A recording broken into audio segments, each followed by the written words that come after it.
கர்த்தருடைய பரிசுத்த நாமத்திற்கு மகிமை உண்டாவதாக.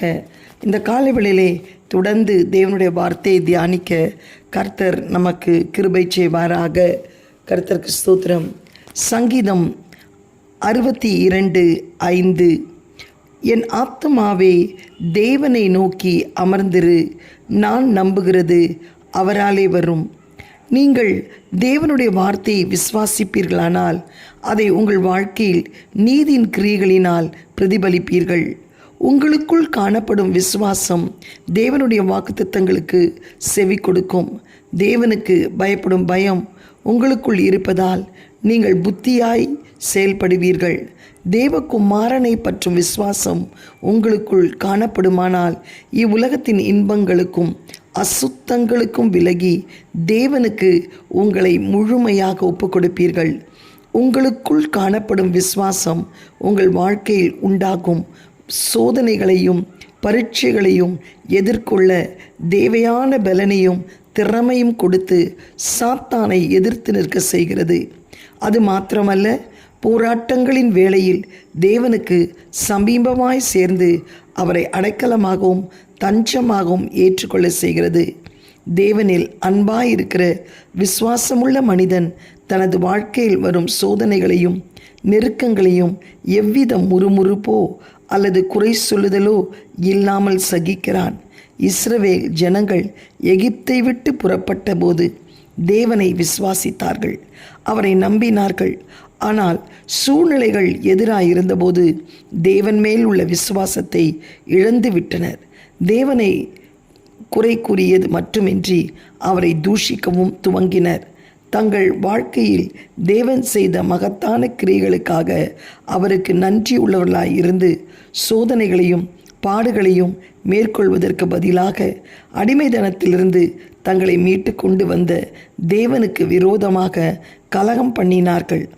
அன்பான தேவ பிள்ளையே, உங்கள் கிறிஸ்துவ வாழ்க்கையிலும் கூட உங்களுக்குள் காணப்படும் விசுவாசத்தை செயலில் காண்பிக்க வேண்டும்.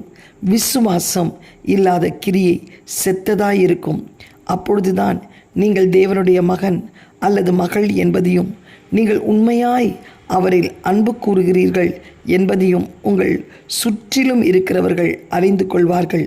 கர்த்தராகிய இயேசு கிறிஸ்துவின் மேல் நீங்கள் வைத்துள்ள விசுவாசம் உங்கள் குடும்பத்தினருக்கும் சக விசுவாசிகளுக்கும் முன்மாதிரியாய் இருக்க வேண்டும். அப்பொழுதுதான் நீங்கள் கிறிஸ்துவன் என்று அழைக்கப்படுவதில் அர்த்தம் உண்டு. இன்று உங்கள் முழு இருதயத்தோடும் முழு ஆத்மாவோடும் முழு பலத்தோடும் தேவனில் அன்பாயிருந்து சோதனைகளையும் நெருக்கங்களையும் மேற்கொண்டு தேவனுடைய பிள்ளை என்னும் உங்கள் அடையாளத்தை நிரூபிப்பீர்களா? இன்றைக்கு என் ஆத்துமாவே தேவனை நோக்கி அமர்ந்திரு, நான் நம்புகிறது அவராலே வரும் என்று உங்களால் சொல்ல முடியுமா? இந்த தாவீது தன்னுடைய வாழ்க்கையிலே எத்தனையோ சூழ்நிலையிலே மாறுபாடாய் காணப்பட்ட போது கூட தேவன் மீது அவன் வைத்த நம்பிக்கையினால்தான் அவன் எளிதிலே சகலத்தையும் ஜெயிக்க முடிந்தது. உறுதியாய் இயேசுவை நம்பினான். கர்த்தர் மீது தன் நம்பிக்கையை வைத்தான்.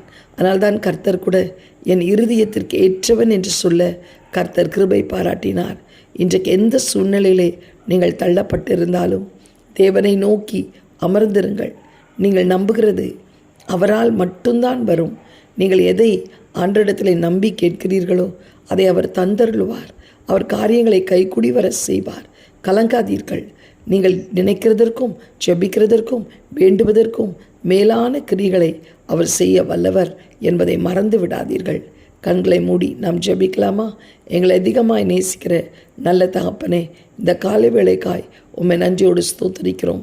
ஆண்டவரே, நாங்கள் நம்புகிறது அவராலே வரும் என்ற வார்த்தையின்படி கர்த்தாவே, எந்த சூழ்நிலையிலே நாங்கள் தள்ளப்பட்டாலும் எங்களை அழைத்த தேவன் உண்மை உள்ளவர். அவரே எங்கள் நம்பிக்கையும் கேடகமாக இருக்கிறார். அவர் எங்கள் காரியங்களை கைகூடி வருவார் என்று சொல்லி விசுவாசத்திலே உறுதியாய் நிற்க கர்த்தர் எங்களுக்கு கிருபை செய்யும். தேவ சமாதானம் எப்பொழுதும் எங்கள் உள்ளத்திலே காணப்படட்டும். தாழ்த்தி உம்முடைய கரத்திலே ஒப்புக் கொடுக்கிறோம். இயேசுவின் மூலம் ஜெபிக்கிறோம் நல்ல பிதாவே. ஆமேன். God bless you all. Have a blessed day. Amen.